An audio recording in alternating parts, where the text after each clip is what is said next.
Okay, hello guys, how are you doing? Thank you so much for tuning in to watch these tutorial series. Okay, JOS is the name of the group that my wife and I started as a company. If you want to learn more about that, feel free to go to my website down here, www.joeyjohnsondo.com. Okay, I am a medical student and I began this tutorial series, because I was tutoring several groups and I realized there's just not really a lot of great micro sources that puts everything together in a high yield sort of way. Okay, these are going to be geared towards people studying high yield material in 15 minutes or less segments for the USMLE or COMLEX or whatever other tests. If you have an undergrad course, by all means feel free to watch these videos. They will be beneficial to you as well. Alright, and I am a medical student, as I said. I am not a physician. I am wanting to make it, but I went ahead and snagged up this website while I could before it got taken. Okay, and so my website is joeyjohnsondo.com, as you see here. Okay, there's that handsome faced man right there. Alright, you come over here to other websites. You can come on down and you will see a link here to click on. That'll take you directly to my YouTube page, okay, where I've uploaded all these videos. Okay, something else is to make a donation. You just go right here to the donate tab. Under that, you'll see I am PayPal verified. You just come here and click on either one of those. It'll take you to PayPal, where you can make a donation. Okay, just to give a shout out right quick to some sources I might use. Kiss Farm Lecture Series taught by Sean Nanji. Also, this book right here is fabulous. And Dr. Howard Shin's Micronemonics. Okay, I just wanted to make sure I give a shout out to those people, not only so I don't get sued, but also so you guys will know some other great resources that are out there that I might have pulled from, along with many other things. You'll hear me ask about a $3 donation. I'm only asking for a one-time donation. So what that means is if 9 different people watch, say, 100 of my videos or something of that nature, then I'm only asking for a one-time $3 donation from all of them. So I would expect maybe a $27 donation, hopefully, if those 9 people felt like giving their $3 each. Okay, and I would expect them just to give it one time. By all means, feel free to give a lot more if you want to. I would definitely appreciate it. It goes to benefit hungry school kids. Okay, my wife and myself, we're hungry college students, and then also I do have a little one here at home. I have a little daughter who is 9 years old. Okay, and so once again, there you go. Just go to my website. You can make the donation under the donations tab. I would also love to hear back from you guys. By all means, feel free to give me an email right here. Alright, that's my email address. I go to Lincoln Memorial University, so you guys feel free to go ahead and shoot me an email. Alright, okay, let's begin. Beta-lactams. Alright, very quickly, let's talk about basic structures of bacteria. Alright, you're going to have exotoxins, and you're going to have endotoxins. Okay, I like to think of the exotoxins as kind of being in a Batmobile, alright, because the exotoxins, put an X there, flip it clockwise, and guess what? You have a plus, right? So that helps remind you that gram-positive bacteria are going to have exotoxins. Endotoxins, make a big N for the N, okay?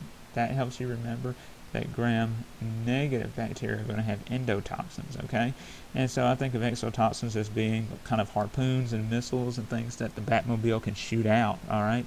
Endotoxins, they are inherent to the bacteria. And let's talk about what I mean here, okay? Exotoxins, with gram-positive bacteria, you're going to have this thick peptidoglycan cross-linked cell wall, okay? Also, you're going to have teichoic acid and lipoteichoic acid, which are going to help with adhesion over here for gram-positive bacteria. Now, when you get to the gram-negatives, by the way, the only gram-positive that has an endotoxin is Listeria monocytogenes. But the gram-negatives are going to have both a cell wall and a cell membrane and a periplasmic space in between, okay? So you're going to have a macrophage that comes here and gobbles it up, nom nom nom, okay?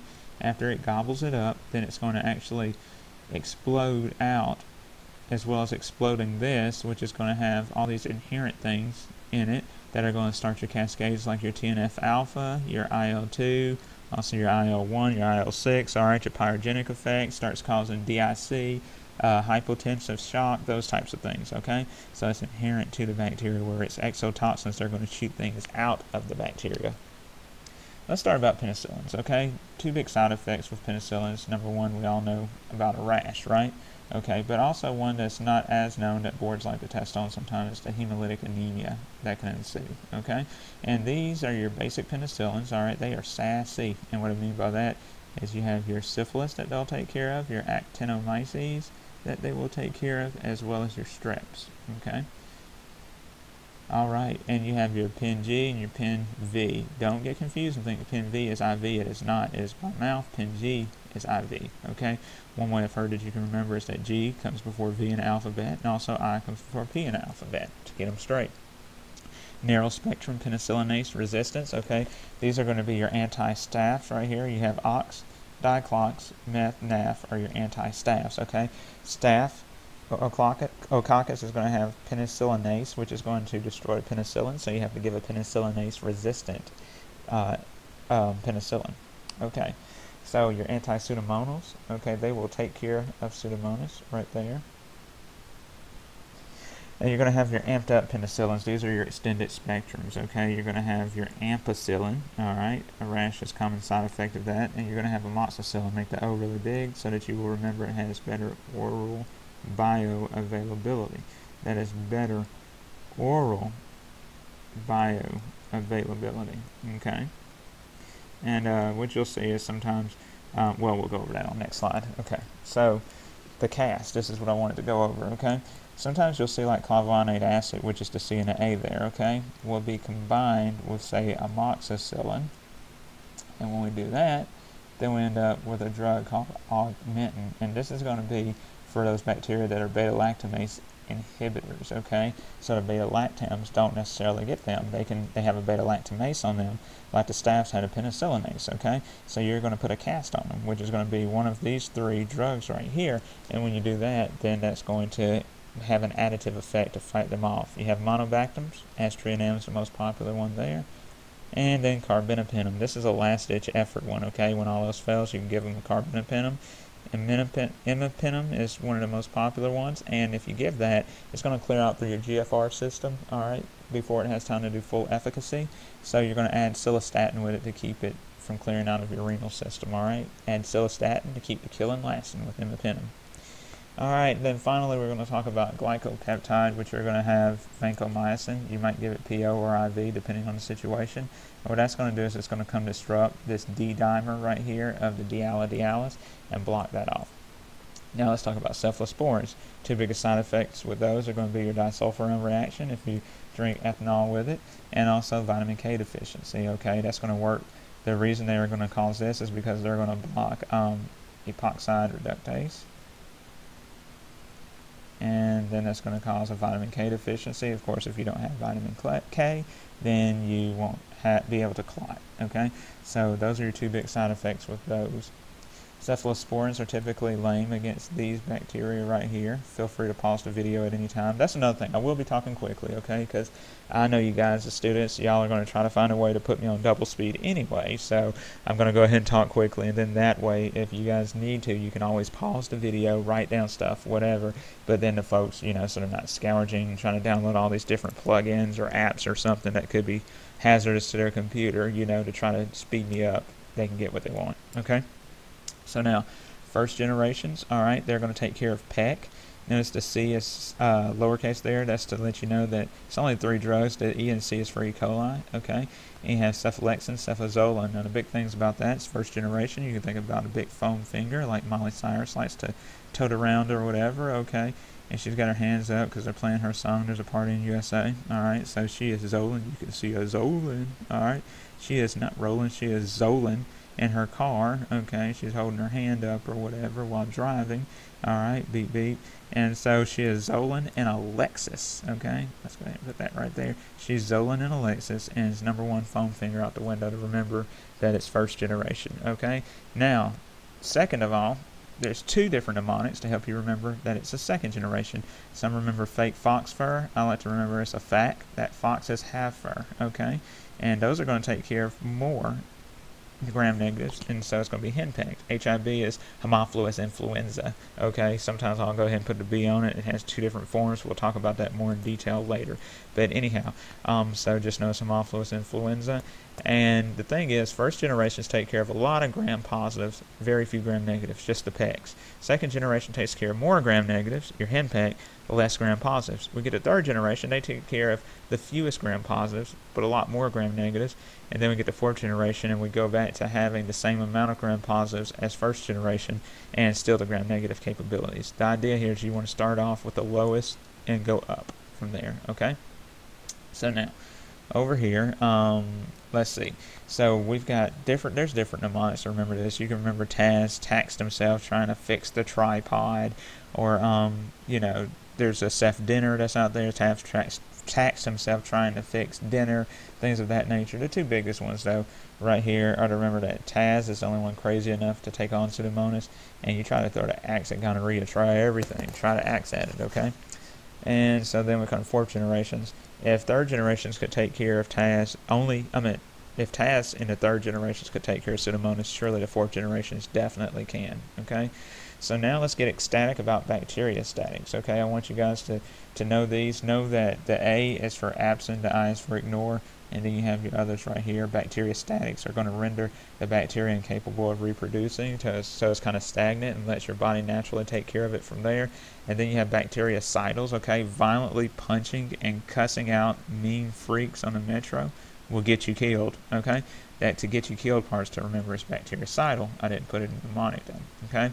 Violently punching and cussing out mean, notice mean is for aminoglycosides, freaks on metro, will get you killed. Tetracyclines clear out your GFR system, so they're coming through your renal, so it comes out your TT, okay? Now the thing about that is there's one that comes out your doo-doo, so what that means is it's going to go through your CYP450 enzyme, and so that's going to go through and be hepatically cleared. So those people with renal insufficiencies or issues, then you're going to give them doxycycline out of this group, all right? Dox is going to be kind of go-to anyway for things such as rickettsia and chlamydia and other things we'll talk about as we go on through the lecture series. Dimeclocycline is going to be your anti-ADH, okay? Somebody has SIADH, then you can give them dimeclocycline. Alright, tetras in general, they're going to come out your TT. They cause trouble to your teeth, trouble to your tummy, and terrible vision. I'm from GA, I'm from Georgia, so I say terrible. Okay. Also, I got these right here from Kiss Farm Lecture Series. Just want to give a shout out there. Okay. So aminoglycosides, okay, they are mean, okay, you're mean gnats, alright? And the big thing about here is, look at there, Amy can do-do, so she's going to be the one that's hepatically cleared. The rest are going to come out your TT, okay? Macrolides, okay, these are going to be your ACE macrolides, ACE, okay? That zithromycin is known as a Z-Pak commonly, clinically, okay? So these are going to take care of 50S. Notice your other two did your 30S, but not only just the 50S, but specifically the 23S subunit of the 50S, okay? So others, these are 50S. So you had two groups of 30S I went over, tetracyclines and aminoglycosides. 50S are going to be macrolides, and now other, you're going to have clindamycin. She keeps it PG. She's going to take care of things above the waist, okay? She keeps it PG above the waist, really specifically above the diaphragm. Chloramphenicol is a 50S also. It does gray baby syndrome, so you don't want to give that to pregnant mothers.